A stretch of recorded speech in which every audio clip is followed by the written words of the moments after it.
Le sport est souvent présenté comme universel, mais pour beaucoup de femmes en situation de handicap, l'accès à la pratique reste encore semé d'obstacles. Manque de visibilité, manque de structure, manque de confiance parfois, et surtout manque de représentation. Pourtant, les parasportives françaises performent, inspirent et repoussent les limites du haut niveau chaque jour. Aujourd'hui dans Nikkei, le podcast de la Maison du sport au féminin, on parle de performance, de carrière sportive, de médiatisation, mais aussi de tout ce qu'il faut encore construire pour rendre le sport réellement accessible à toutes. Nous recevons Jade Rousseau, parasnowboardeuse en sport-études à Font-Romeu, et Émilie Ménard, joueuse de basket fauteuil, élue au comité régional handisport Occitanie et double participante aux Jeux paralympiques de Londres et Rio. Avec elle, on va parler du haut niveau, du rôle des clubs de l'accompagnement des sportives, mais aussi de l'importance d'avoir des rôles modèles pour les jeunes filles en situation de handicap. Bonjour Jade, bonjour Émilie, bienvenue dans Nikkei. Bonjour à toi. Bonjour. Jade, on va commencer par toi. Est-ce que tu peux te présenter s'il te plaît ? Bonjour, je m'appelle Jade Rousseau. Je vais faire 18 ans en septembre. Je suis en sport-études à Font-Romeu actuellement en snowboard. Je suis parasnowboard. J'ai commencé le snowboard à mes 13 ans, du coup ça fait 5 ans. Et je suis atteinte d'une diplégie spastique. C'est une maladie cérébrale. C'est une paralysie cérébrale. D'accord, voilà. Bienvenue. Merci. Émilie. Bonjour à tous, Émilie Ménard. Je suis donc du coup joueuse de basket fauteuil depuis des années, même si ça fait 2 saisons que j'ai arrêté et je me suis mis au tennis de table entre-temps. Je travaille chez Enedis en tant que chargée de projet d'innovation et d'IT. Comme tu l'as dit, je suis élue aussi au comité régional handisport. J'ai 2 enfants. Et ma vie, du coup, est bien occupée. J'imagine. Élue, sportive de haut niveau. Ancienne sportive de haut niveau et maman, ça fait déjà beaucoup. Jade, à quel moment, du coup, tu t'es lancée dans le snowboard ? Tu nous as dit à 13 ans. Qu'est-ce qui t'a donné ce déclic ? Avant, j'en faisais quand j'étais petite avec la famille pour se déplacer sur la neige quand tout le monde partait au ski, mais de manière pas du tout régulière, du coup. Et en fait, j'ai eu un coach aux Angles qui s'appelait Nico, qui m'a vu rider une fois et qui m'a poussé, qui m'a dit « Mais pourquoi tu te mettrais pas au snowboard de haut niveau et tout ?» Et du coup, je suis sortie de cette séance-là avec beaucoup de recul et j'avoue que ça a été... c'est de là que le rêve est parti et c'est de là que mon envie naissante d'aller chercher le sport de haut niveau est née, quoi. Et comment t'as atterri à Font-Romeu, du coup ? Alors, j'ai fait plusieurs steps avant. Je suis rentrée dans le club d'Ax-les-Thermes de snowboard. Du coup, on a fait en sorte que le club devienne un club inclusif depuis ma rentrée, parce qu'on savait pas trop où on mettait les pieds, que ce soit moi ou eux. De là, ensuite, j'ai intégré le sport-études de Ax-les-Thermes en 3e, où j'ai passé, je pense, ma plus belle année de collège. Ouais. Et après, j'ai bifurqué sur Font-Romeu en déposant mon dossier, mais pareil, où on arrivait dans un endroit où on savait pas trop comment gérer le handicap, parce que c'était tout nouveau. Et puis quand même, mes disciplines sont pas du tout celles qui sont à Font-Romeu, c'est-à-dire le freestyle, alors que moi, je fais de la courbe, je fais de la vitesse. Mmh. Et du coup, les adaptations allaient se construire au fur et à mesure de la saison. Mais quand même, on est arrivé, on a dit, bon, c'est un projet, on verra si ça aboutit à quelque chose ou pas, quoi. Ok. Voilà. Pour les auditeurs et auditrices, tu peux expliquer ce que c'est sport-études ? Le sport-études, c'est une structure qui permet à tous les étudiants qui le souhaitent, qui ont le niveau, d'allier études et sport en enchaînant les entraînements avec des horaires adaptés en fonction de l'emploi du temps scolaire, tout en continuant les études scolaires. On a un emploi du temps normal comme un lycéen, par exemple, et à côté, on a 3, 4, 5 heures de sport. Ok, et t'es interne, du coup, au lycée ? Il y a des sports-études qui sont pas forcément internes. Mais par contre, dans mon cas, je suis interne parce que c'est loin de la maison, quoi. Ouais, j'imagine. Et toi, Émilie, du coup, comment c'est venu le basket fauteuil et du coup jusqu'aux Jeux paralympiques, pardon. Alors, j'ai pas du tout du coup le même départ que toi parce que j'ai eu l'accident déjà plus tard, pas beaucoup plus mais un petit peu quand même. J'ai eu mon accident à l'âge de 18 ans. Alors j'ai toujours été sportive, j'ai fait du basket, j'ai fait du foot, j'ai fait du tennis. Un peu touche à tout, mais principalement quand même du basket en termes de nombre d'années. Quand je suis arrivée au centre de rééduc, tu découvres, en fait, tu tombes sur un milieu où milieu médical, t'es pas habitué, etc. Et concours de circonstances. Même si c'était le centre de rééducation de Angers était un petit centre avec, j'étais la seule paraplégique à ce moment-là. Ils soignaient quelques amputés, mais beaucoup de personnes âgées. Donc pas de structure accueillante qui permettait de faire autre chose que de la rééducation. Donc pas de sport, pas d'activité. Voilà, je crois que on a dû aller une fois au ciné. Voilà, il y avait pas d'organisme qui s'occupaient des patients après, en fait, comme au moment où ils ont vraiment beaucoup de paraplégiques ou des jeunes. Et du coup, ça leur permet d'organiser des choses. Et là, en fait, je suis tombée avec un vendeur de fauteuils qui m'a dit, tu sais quoi, moi, valide, hein. Il me dit, moi, je fais du basket fauteuil. Si tu veux, la semaine prochaine, je t'emmène. Donc, j'ai eu l'accident en fin octobre. Il m'a proposé ça en mars. Et là, j'ai fait, allez, vas-y, go. Donc là, tu tombes dans un milieu où tu dis, puis je tombe où? Parce que tu viens de découvrir le fauteuil, hein. Ça faisait quoi, 2-3 mois où j'étais vraiment active dans le fauteuil. Là, tu tombes sur un milieu, tu dis, waouh, c'est trop bien. Tu vois le panier, tu fais, ah ouais, non, c'est trop haut. Voilà, il y a tout un milieu où tu te dis, où est-ce que je suis tombée? Mais en fait, j'ai kiffé ce premier entraînement. Et derrière, je me suis dit, je suis rentrée au centre en me disant, mais non, mais il faut que je m'achète un fauteuil. En septembre, je prends, en fait. Et bon, c'est vrai que j'étais sportive, je faisais en plus du basket, donc l'intégration était facile. Et mine de rien, ça a été aussi une découverte qu'il existait aussi d'autres personnes qui avaient le même vécu. Il y a un peu de tout âge, hein, dans les clubs handisport en général. Il y a des gens qui avaient déjà des enfants, qui avaient une vie professionnelle. Il y avait quand même beaucoup de jeunes à Angers, donc c'est vrai que ça aide sur l'intégration aussi. Et c'était vraiment le truc où dire waouh, je peux reprendre ma vie en fait. Vas-y, je re-signe quand en fait. C'est ça, je reprends les études en septembre, je reprends le sport. Tout a été relancé à partir de ce moment-là, quoi. Ok. Et la suite, du coup? Et la suite, ça s'est vraiment enchaîné. Parce que j'ai eu la chance en fait que notre coach à Angers était une ancienne joueuse d'équipe de France, Geneviève Rimbaud, j'écorche pas son nom, et elle m'a dit, tu sais, il relance une équipe féminine, est-ce que ça t'intéresse? Alors, parce qu'on joue en mixte au basket en fait tout le long de l'année, garçons-filles mélangés. Il y a des clubs qui n'ont pas de filles, il y a des clubs qui ont une fille, il y en a 2-3, ça dépend vraiment des endroits. Et je lui dis tiens, pourquoi pas, en plus ça peut permettre de découvrir autre chose, quoi. Et en fait elle m'avait pas parlé d'équipe de France. Donc, quand j'ai reçu la convoque, je fais non, mais attends, ça fait 6 mois que je joue. Hein. J'abuse, mais pas 1 an, quoi. J'ai pas le niveau. Et en fait, je suis tombée comme ça, première convoque, donc t'es à la rue complet parce que tu touches pas le panier au départ, etc. Mais ça te permet de jouer entre filles et de voir où est-ce que tu peux aller. Okay. Et de là, j'ai pas lâché. Donc, de 2001 à 2020, les Jeux de Rio. 2016, j'ai arrêté après, j'ai fait une pause, j'ai repris un petit peu aussi derrière pour Paris, mais ça a été plus compliqué. Voilà, j'ai une dizaine de championnats d'Europe, de championnats du monde, de Jeux paralympiques à peu près. Super, bravo, donc, félicitations. Une super aventure, quoi. Ça te donne envie, Jade? Le process surtout, je trouve qu'il est cool parce que c'est de là aussi, c'est avec le récit de personnes comme toi, Émilie, où en tant que jeune, on se dit que le handicap c'est pas un frein et que derrière on peut pas viser plus haut, mais on peut aller chercher des rêves qui sont encore plus grands et que c'est pas limitant en fait, que ce soit dans la vie quotidienne, que dans le sport ou dans tout ce qu'on fait, que quel que soit notre hobby sur le moment. Ça permet aussi aux jeunes de se remotiver, de se dire que au final le handicap c'est pas une barrière, mais ça peut être un atout plus qu'autre chose et on peut le transformer, quoi. En plus, vous avez quand même la chance qu'il y a eu pas mal de pôles sport. Ouais. Donc sport-études, il y a eu le CREPS à Bordeaux pour pas mal de sports aussi. Je crois qu'il y en a à Vichy, il me semble. Ils se sont développés. Ce qui n'existait pas, nous, en fait, au moment où on aurait eu l'âge de gérer études et sports. Quand on en discutait avec les anciennes, je fais ma vieille, que c'est une super opportunité, en fait, parce que moi, j'ai essayé de m'arranger avec l'école pour aller en stage, pour aller faire les compètes, etc. Donc, t'es obligé d'avoir l'accord de l'école pour pouvoir faire les choses. Tu fais les entraînements, je faisais les allers-retours entre Angers et Laval, il y a quand même 1h15 pour aller faire un entraînement dans la semaine, au moins, pendant mes études. Tu vois, c'est quand même super compliqué. Ouais. Là, franchement, c'est des conditions. Je vois les petits qui sont au crêpes, les petits ou les jeunes qui sont au crêpes, parce qu'il y a garçon-fille. C'est quand même des conditions optimales pour pouvoir progresser et justement aller vers le haut niveau plus haut et plus fort que dans des meilleures conditions, quoi.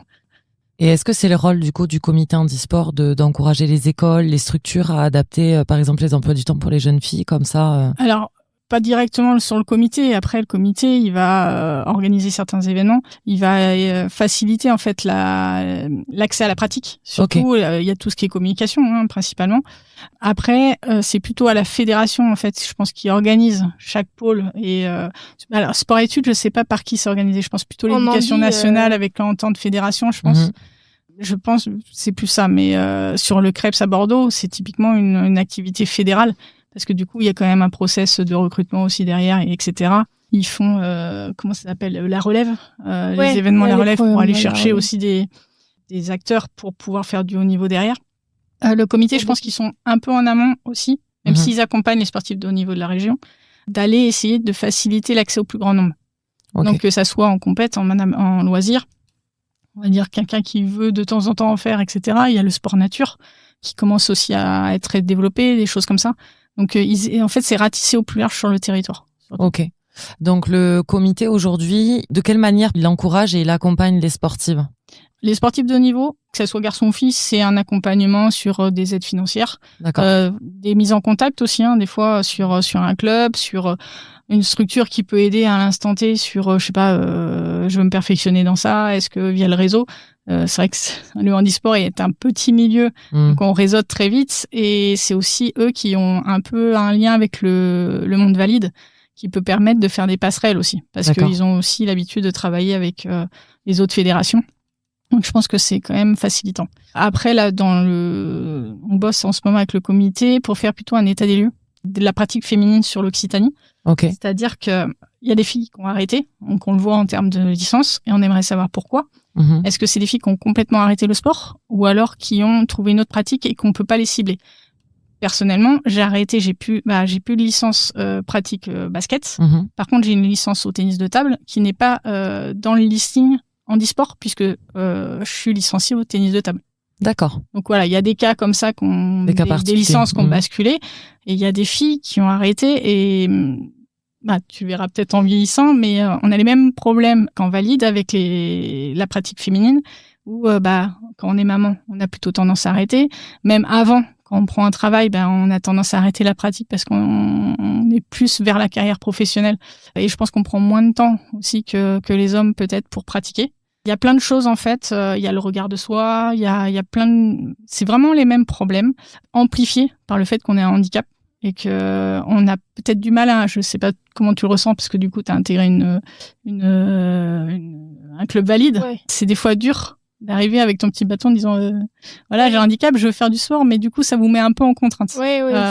Et en plus en tant que fille, des fois tu te retrouves avec des garçons assez souvent sur des structures, et du coup ça peut encore complexifier quoi. Même sur le regard, que ce soit de ton regard à toi ou le regard des autres, ça peut c'est un peu intimidant quand t'arrives quelque part, que tu fais coucou, je suis la seule fille ou presque, et en plus de ça, je suis en situation de handicap. Du coup, tu cumules aussi. Vous avez le devoir vous organiser tout ça machin pour pouvoir faire un truc un peu carré et nous amener tous quelque part. Parfois ça coince un peu, mais surtout quand t'es jeune, là t'as été véhiculé avec ta sœur, je suppose. Ouais. Surtout en plus si t'as la contrainte du déplacement. Tu vas dépendre de quelqu'un du club pour aller sur une compète, sur un entraînement ou mobiliser la famille. Tu mets encore plus de contraintes là-dessus. Ouais, parce que tu sais que ce soit ton projet ou toi-même, quoi, tu représentes une contrainte pour les autres et c'est quand même à calculer dans le projet, ça. Parce que du coup, pour un club, admettons, on va prendre l'exemple d'un club de ping-pong, comme là où t'es, par exemple, Émilie. Si il n'a pas de section dite handi, il peut quand même accueillir des personnes en situation de handicap. Complètement. Mais il doit, du coup, mettre en place des dispositifs. Il doit mettre en place comment, par exemple, pour un club qui voudrait accueillir des personnes, qui voudrait avoir un peu plus d'inclusion, comment ça se passe pour être accompagné, pour être aidé et conseillé? Alors, ça dépend de la pratique. Je vois le tennis de table. Ils avaient déjà une section handisport, je pense, depuis quelques années. Parce qu'il y a 2 autres personnes en fauteuil. Il y a un entraînement dédié d'1 heure avec quelqu'un qui est formé. Personnellement, je peux pas y aller. Mais par contre, du coup, je vais avec les loisirs. Ils sont tous debout. Ils jouent contre moi debout, mais ça me gêne pas. Et au contraire, en fait, justement, parce que tu vas chercher d'autres capacités. Alors, des fois, c'est frustrant. Je l'avoue. Mais franchement, puis c'est hyper intéressant d'avoir aussi de la mixité. Bien sûr. De pas toujours ce que j'ai vécu au basket, on est quand même dans le milieu handisport, on se connaît tous, on croise toujours les mêmes têtes, alors que là, pour le coup, quand tu commences à mixer, tu vois des nouvelles têtes, tu fais des belles rencontres, tu te challenges aussi sur l'accès. Après, en termes de club, je dirais tant qu'il y a un accès toilette, s'il n'y a pas de matériel particulier, il n'y a pas besoin. C'est sûr que celui qui va intégrer, si on reprend le basket, un club valide, Forcément, ça devient plus compliqué parce que tu peux pas jouer debout et en fauteuil, c'est compliqué. Bien sûr. Même si j'ai eu l'occasion à Blagnac de faire quelques entraînements avec le sport santé et j'étais en fauteuil. Après, voilà, il y a des exos, je me mettais plus à l'écart pour pas blesser les gens, mais il arrivait à bidouiller et à adapter. En fait, en fait, s'il y a de la bonne volonté en face et que financièrement il y a un peu d'aide sur les accès. Donc, est-ce que le club, s'il a besoin de conseils, peut se retourner vers le comité handisport? Oui, que ce soit le départemental ou régional, oui, je pense qu'il n'y a pas de souci. Ok. En Ariège, moi, je sais que mon club, ils sont hyper en lien avec le comité. Parce que justement, sur les adaptations sur neige, parce qu'en snowboard, ça dépend le handicap qu'on a, mais les adaptations au niveau du matos, il n'y a pas quand même une très grande marge de manœuvre. On peut pas faire du snow assis. Mais du coup, sur l'intensité, les moyens de déplacement, etc., on est quand même beaucoup tourné vers le comité. Ok. D'accord. Là, c'est de l'adaptation, en fait, à chaque fois. J'en discute avec un centre Thiolam qui fait aussi des sessions sport santé, mais du coup, ouvert à tous. Et elle me dit, ouais, là, j'ai quelqu'un d'hémiplégique qui vient, ça va pas être comme avec toi. Et non, là, pour le coup, c'est pas les mêmes contraintes. Donc, en fait, c'est un peu de la personnalisation à chaque fois. Même si, on a quand même des grosses familles de handicap. Mais voilà, en fonction des uns des autres, s'il y a du multipathologie, t'es obligé de t'adapter. Et il y a quand même vachement d'humains qui rentrent en compte sur la réussite du projet, quoi. Bien sûr. Ouais, c'est la volonté aussi de celui qui est en face. S'il a pas envie, il va pas s'adapter. Et voilà, pour le coup, l'athlète subit, mais c'est pas du tout bénéfique, quoi. Mais dans le cas où il veut s'adapter, ou derrière il creuse les solutions, etc., ça peut être une super expérience, que ce soit pour l'athlète ou pour le club ou la personne qui... Bien sûr, parce qu'on parlait d'accessibilité, et au bout d'un moment, si on doit faire 40 km pour trouver un club qui veut bien de nous, c'est pas le but. Mais je pense que c'est un gros frein, en fait, justement, sur la pratique, mais ça touche pas que les féminines. Peut-être un peu plus en termes d'organisation, peut-être avec la famille, où on sait très bien que, à l'heure actuelle, les femmes prennent un peu plus l'organisation des enfants. Et du coup, on fait déjà beaucoup de taxis pour les enfants, donc ça peut être un frein si, en plus de ça, on doit faire une demi-heure, 3/4 d'heure, 1 heure de route pour aller pratiquer. Bien sûr. D'où le gros rôle des sections valides avec intégration. Jade, si tu devais donner des conseils, avoir un petit discours encourageant pour une jeune fille en situation de handicap qui voudrait commencer le sport, qu'est-ce que tu voudrais lui dire? Déjà, je pense que je lui dirais d'être consciente des capacités qu'elle a et de pas se mettre dans sa tête, mettre en avant que les capacités qu'elle a pas, tu vois. Genre de vraiment être consciente de la valeur qu'elle représente de par ses capacités et de par ce qu'elle réussit à faire. Et après, de croire en son projet et de le monter avec les capacités qu'elle a quand elle commence son projet, et d'être consciente que ces capacités-là même, elles peuvent améliorer. Évoluer. Super. Je pense. Et pour les parents, par exemple, qui seraient qui auraient un peu peur, par exemple, pour leur enfant? Après, je pense que, vous me direz les filles, mais je pense que c'est pareil pour les valides. Quand tu rentres dans un projet, que ce soit garçon ou fille, et que derrière tu dis à tes parents, ouais, je veux faire tel projet, un parent, il a toujours, il y a un frein de peur, tu vois, derrière, en se disant, ouais, tu peux pas qu'il se blesse, etc., ce qui est normal. Mais, et après, ça dépend aussi des capacités physiques et de la tête du projet. Si, par exemple, c'est quelqu'un qui arrive pas à marcher et qui te dit, ouais, je veux courir le marathon de Berlin, bon, c'est pas infaisable, mais il faut des adaptations derrière. Mais je pense que déjà, en tant que parent, il faut croire en son gamin et croire... si le projet, il lui met des étoiles dans les yeux et que le gamin, il est prêt à tout mettre en place pour foncer dedans et y arriver, faut laisser faire l'enfant. Et après, il faut, en tant que parent, je pense qu'il faut arriver à se dire qu'on n'est pas tout seul, parce qu'aujourd'hui, comme elle l'a dit Émilie, le milieu du handisport, il est quand même pas énormément développé. Il est en train de se développer, mais il n'est pas au même niveau que les valides. Du coup, il faut avoir confiance au petit monde que c'est, et il faut arriver à creuser pour trouver des contacts, pour pouvoir établir le projet, voir comment il peut se construire de manière réelle, avec un accompagnement au niveau du plan physique, mental, etc., s'il le faut.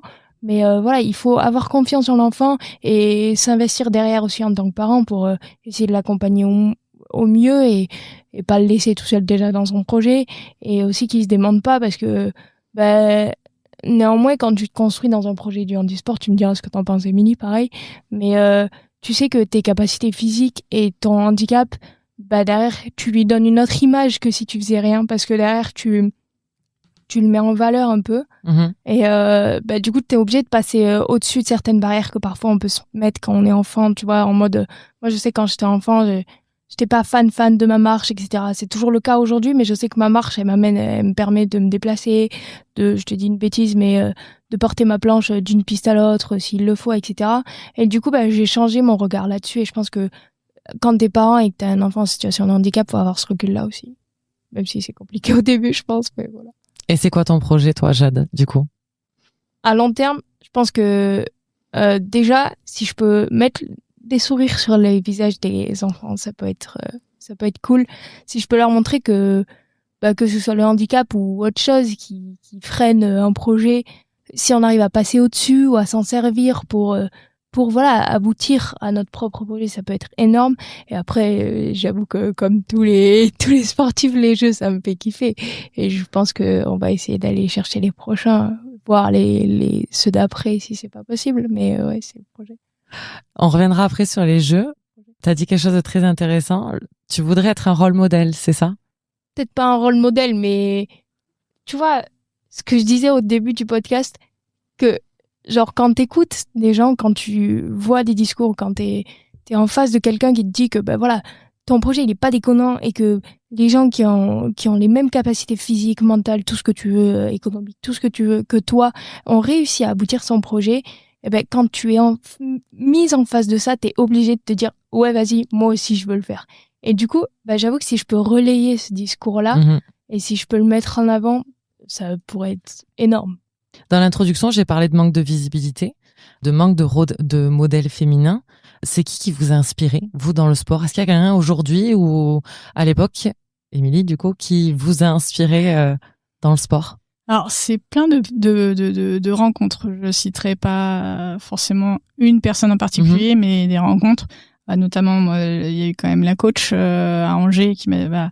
il y a des filles, en plus, il y avait quand même une autre fille à Angers à l'époque. Il y avait une équipe régionale, donc j'avais rencontré Angélique Pichon, qui était capitaine de l'équipe de France à l'époque déjà, quand ça s'est lancé. En fait, c'est plein de petites rencontres qui font que tu dis que tout est possible. Tu l'as très bien dit d'ailleurs. Et c'est pareil sur les parents. Je pense que ce manque de visibilité, je me rends compte des fois en discutant, parce que ça m'arrive d'interpeller des gens comme ça des fois avec à la caisse ou n'importe, en leur disant tiens, tu pratiques quelque chose, ou et les parents me regardent en disant ah bon, à cet âge-là ils peuvent faire. Je sais oui, au plus jeune âge on pourrait intégrer soit une section d'e-sport complète en natation, parce que la natation c'est quand même un des sports les plus faciles d'accès en étant petit. Je pense que t'es peut-être passé par là aussi. Ouais, je suis passée par là. Et en fait, cette visibilité, elle est pas encore au niveau, en fait, malgré que il y a eu les Jeux para à Paris. Alors ça a mis quand même bien plus en lumière que les autres années pour le coup. Mais tu te rends compte qu'il y a encore ce gap. Il suffit que le parent est pas sportif. Ouais. Ou les parents sont pas sportifs, que ce soit le papa ou la maman, mais ils se disent pas tiens, pourquoi je lui ferais pas faire quelque chose en fait. Et c'est un gros atout. Tu le disais, physiquement. On récupère des trucs que jamais en centre de rééducation on peut récupérer, parce que aller chercher un ballon, j'ai vu des petits arriver dans le basket, ils arrivaient pas, mais en fait le mental de dire non mais lui le ballon, mais je vais pas lui laisser en fait, et ils vont faire des gestes qu'ils feront pas en centre ou avec le kiné, parce que le kiné va lui dire fais ça, ouais ok d'accord je fais ça, mais là dans le jeu t'arrives à récupérer des choses, et puis le mental qui va derrière, qui te permet de progresser, et ça marche sur le terrain, mais ça marche aussi en dehors, dans la vie quotidienne. Au Mans, on avait eu des petits, les parents à handicap de naissance, alors je sais plus ce que c'était, ils leur faisaient faire le transfert à la voiture, elle devait avoir 14-15 ans je pense, donc une grande ado quand même. Elle faisait le transfert avec les parents, et nous on lui dit non mais nous on peut pas t'aider en fait. Donc le transfert fauteuil sport, faut que tu le fasses toute seule. Donc, au bout de quelques entraînements, alors on surveillait, on la guidait, etc., pour pas qu'elle se blesse, elle y arrivait.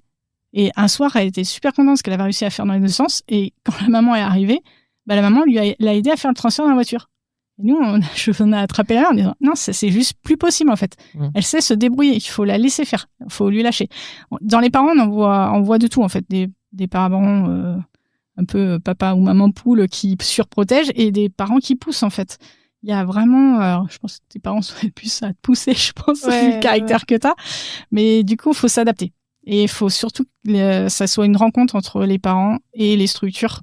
Donc ça peut être à l'école, parce qu'il y a beaucoup aussi, les comités font pas mal aussi de démos sur les écoles. Et mine de rien, même si c'est pour sensibiliser les valides, il y a aussi des gens qui sont touchés par le handicap, des fois invisibles, que du coup quand t'interviens, tu sais pas. Et puis des fois c'est le petit frère ou la petite sœur ou la cousine, ou voilà. Et du coup on met des petites graines au fur et à mesure pour que ça se sache en fait, qu'on puisse faire des choses. On revient sur les jeux. C'est ton ambition? Ouais. Vas-y, fonce. Si ça marche, aujourd'hui je mets tout en place pour faire les jeux. Après, ça aboutit ou ça aboutira pas, mais ça me mènera toujours quelque part. Donc ouais, ça me fait rêver comme tous les athlètes. Mais aujourd'hui, j'avoue que déjà depuis le début du projet, en vrai, l'idée germe.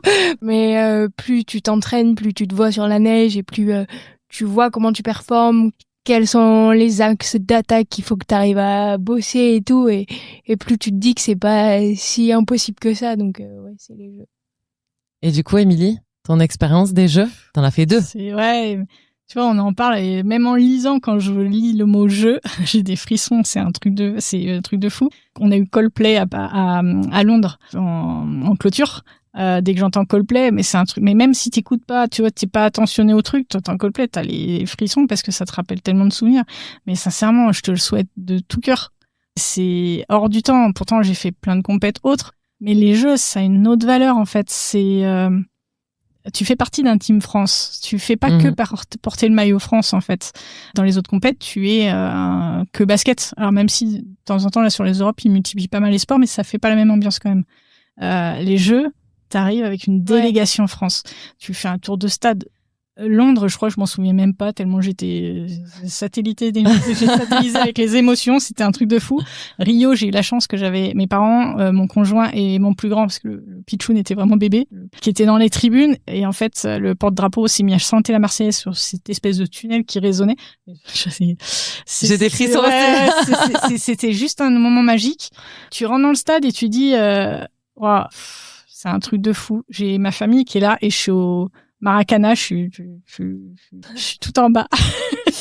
Et tu dis, ouais, on y est, quoi. Et pourtant, j'en avais fait déjà à Londres. Mais ces deux Paralympiades, c'est quand même 2 émotions complètement différentes. Je sais pas, c'est vraiment un moment énorme sur plein de choses, sur les matchs. En plus, tu rencontres des équipes que tu vois pas forcément côté européen, parce que bon, les États-Unis, etc., tu vois des grosses nations.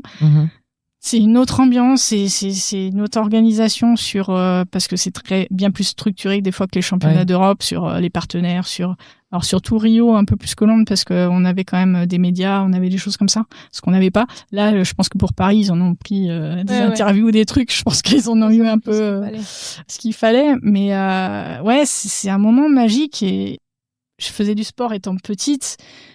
Les jeux, c'est les jeux en fait. Même pour un gosse qui aime regarder à la télé, qui aime pratiquer, les jeux, ça reste un événement unique, même s'il est tous les 4 ans. Mais c'est indescriptible. Et franchement, je te le souhaite. Merci. 15 fois, j'espère au moins que tu arriveras à en faire un, quoi. J'espère aussi. On te le souhaite. Merci. Est-ce que vous pensez pas qu'on visibilise les personnes en situation de handicap pendant les Jeux paralympiques et qu'après on les oublie un peu? Oui, encore trop. Ouais, il y a une grosse partie.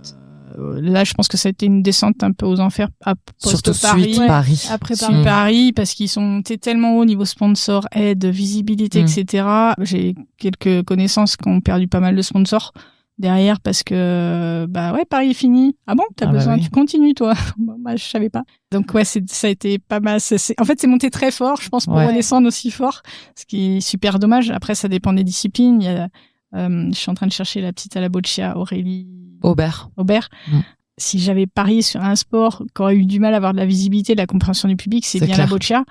Elle a rendu ce moment magique par son émotion, par sa... Tout le monde beaucoup de gens reparlent d'elle à post-JO, Je pense que c'est un des visages de Paris, en fait, parce qu'elle a su passer un paquet d'émotions sur un sport grand public n'aurait pas forcément accroché, en fait. Nous, à chaque fois qu'on en parle, très peu de gens connaissent ce sport-là. Les enfants connaissent pas. Mais c'est là où tu vois aussi que le rôle de la médiatisation et de la visibilité, c'est que pour l'inclure aux plus jeunes aussi, c'est important, tu vois. Au-delà des Jeux de Paris, etc., c'est hyper important pour les jeunes d'être exposés à ça, d'être exposés en handisport et en handicap pour, tu le disais tout à l'heure, pour que les petites graines elles germent, tu vois, et que derrière ils soient, qui considèrent les personnes en situation de handicap sans gêne ou sans frein derrière du haut de leur petit âge, enfin de leur jeune âge. Là, on n'a pas assez de représentation féminine en général dans le sport. Alors, pour en avoir discuté avec quelqu'un de la maison du sport féminin, désolée, j'ai perdu son prénom, qui me dit, on faisait le test à chaque fois de demander des noms d'athlètes masculins et des noms d'athlètes féminins. Ouais, c'est nos stats dans les écoles, ça fait mal. On a au moins un élève qui est capable de citer un sportif, et sur une classe de 30 élèves, on a le nom de 1 à 2 sportives maximum qui sort. Ouais. Ouais, et encore, en handisport, des fois on a le prénom, on n'a pas le nom de famille. Ah, mais si, elle fait de la natation, ou on a juste le sport. Enfin voilà, c'est un énorme manque de visibilité. Ouais. Après, je pense pas que nous les sportifs, mais ça fait partie pas de notre rôle, mais tu vois, si on peut mettre notre pierre à l'édifice en racontant le projet sportif, en racontant ce qu'on fait aussi au quotidien, que ouais, c'est vrai qu'il y a des jours de galère avec le handicap, que tu vois, il y a des jours où on a mal, etc. Mais que derrière, ça nous ouvre des portes aussi, le handicap. Je pense que cette partie-là, elle est importante aussi d'être mise en lumière. Parce que tu vois, moi je sais que sur mes réseaux, j'essaye de le faire, j'essaye de médiatiser les jours où je galère un peu. Bon, après je le fais pas tout le temps parce que j'avoue que m'apitoyer sur mon sort, c'est pas trop ma cam, mais je médiatise, tu vois, en disant que voilà, j'arrive à faire du vélo, de faire l'escalade, tout ça machin, en expliquant aussi que le handisport, ça me permet de créer des contacts avec les gens, que ça te permet de rencontrer de nouvelles personnes. Tu l'as dit, Émilie. Et je pense que c'est important aussi, tu vois, que nous on le mette à notre lumière. Alors c'est pas à la même échelle que l'échelle internationale, etc. Mais ça permet aux gens qui nous écoutent, qui nous regardent, de se dire ah ouais, c'est vrai, peut-être que là, moi je m'y vois aussi, ou alors ça existe, c'est vrai, ça peut être cool. Tout simplement d'informer. Ouais. C'est sûr. L'image est compliquée. Je sais qu'il y avait eu un débat. Alors, qui c'est qui avait dit ça? Je sais plus. Si c'est pas Riner qui avait dit que les athlètes handisport étaient des super-héros, je sais pas quoi, et du coup ça avait fait un peu polémique en disant ouais mais on n'est pas des super-héros, on est des sportifs comme les autres, etc. Et c'est ce curseur-là en fait qu'il faut arriver à caler. C'est pas être invisible, on va dire en tant que handicap normal, c'est-à-dire que personne n'atteint un handicap qui se ramène dans la rue où c'est pas accessible, on l'aide pas forcément. Et du coup tu galères, et un sportif qu'on même mettre plus haut que sa position qui devrait être, on va dire, un peu plus relative. Faut arriver à trouver un truc, voilà, un juste milieu entre l'invisibilité et une visibilité super-héros, quoi. C'est un curseur, parce que tout le monde n'est pas sportif de haut niveau. Il y a des gens qui font du sport en loisir tranquille, il y en a qui en font pas, qui font je sais pas, de la peinture, de la sculpture ou rien, qui s'occupent juste de leurs enfants. Et en fait c'est des gens ordinaires en fait. Nous, on fait du sport, ok, on a fait des super aventures sportives où tu vas en faire des futurs, mais en fait, on vit, tout simplement, en fait. Ouais, on fait la même chose que les valides. On a envie des mêmes accès, on a envie des mêmes chances, que ce soit scolairement, sportivement, vie de famille avec des enfants, pas d'enfants, d'avoir nos propres choix, voyager. Voyager, ça peut être vite un calvaire quand on commence à avoir un handicap, surtout quand on a du matos à travailler. Voilà, c'est simplement être acteur de nos vies sans avoir des freins de la société, en fait.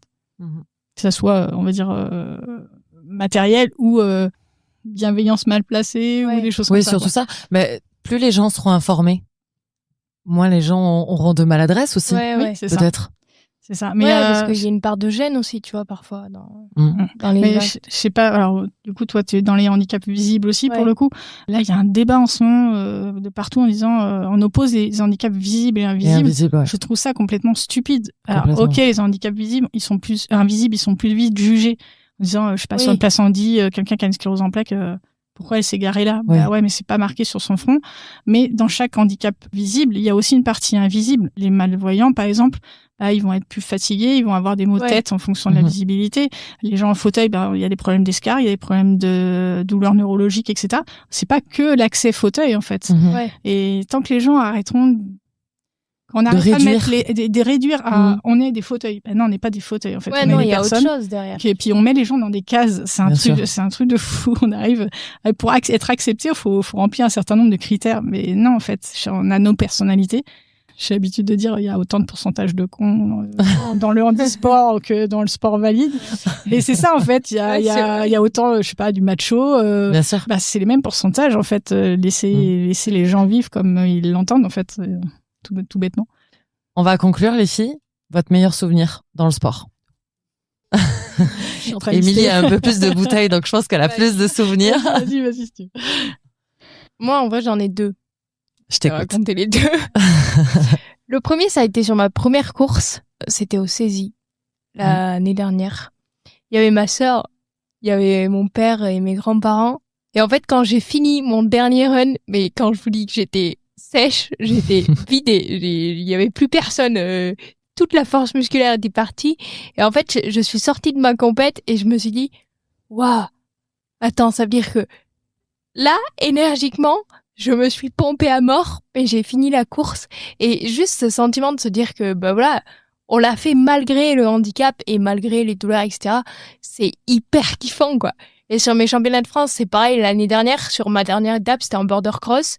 J'avais mon bras droit qui déconnait, j'avais des douleurs neuro. J'avais un de mes 2 bras qui déconnait. Et du coup, tu sais, en border cross, on doit tirer sur les portes au départ. Et en fait, ça me faisait une douleur, mais de fou furieux. J'arrivais pas à bien tirer. Bon, bref, voilà, c'était un peu catastrophique, quoi. Mais j'ai fini ma compète. Et en fait, j'en ai chialé parce que je me suis dit, waouh, ça veut dire que là, j'avais mal aux jambes de fou. J'avais mes bras qui répondaient pas. Et j'ai quand même fini le truc. Et en fait, là, tu vois, tous les efforts que t'as fait pendant la saison, avant la saison, etc., qui se disent, ok, ça a pas servi à rien, je suis arrivée au bout d'un truc. Et cette sensation-là de te dire, ah, même si j'en ai chié, c'est bon, c'est magique, quoi. C'est indescriptible, c'est magique, ça t'envoie partout, c'est trop bien. Il y a que le sport qui procure ça, non? Ouais, je sais pas si, tu vois, il y a quelqu'un qui fait de la musique ou de l'art, comme disait Émilie, et que derrière, il finit son truc en se disant, voilà, j'ai fini mon morceau, même si, je sais pas, l'usage de mes doigts n'est plus présent. C'est ouf et j'adore cette sensation. Émilie, du coup? Alors pareil, j'ai envoyé 2. La seule médaille qu'on a fait avec les filles au championnat d'Europe en 2005, où on a travaillé comme des malades cette année-là avec les filles. On est arrivé, en plus, c'était chez nous à Villeneuve d'Ascq. Pourtant, c'est la petite finale qu'on joue. Et en fait, je crois que j'ai un blackout. Je sais pas. En fait, on finit le match, on saute tous dessus. On a l'impression d'avoir gagné la finale. Et je me rappelle que les arbitres ont dit, les filles, il y a une finale après qui joue, faut libérer le terrain. Et en fait, on était tellement à fond avec les spectateurs, tout ça, on avait complètement mis le feu au parquet. C'était juste des trucs c'était des émotions énormes. Et c'est vrai qu'on a mis un peu de temps à redescendre après dans la soirée pour se dire, les filles, on a gagné que la médaille de bronze, quoi. La médaille de bronze, mais on avait vraiment, du coup, surévalué cette médaille. Mais c'était vraiment un super moment. Et puis après, c'est les cérémonies des Jeux qui restent quand même les deux différentes, mais qui restent des émotions qui sont imprégnées en fait. Super, c'était génial. Vous voulez rajouter quelque chose?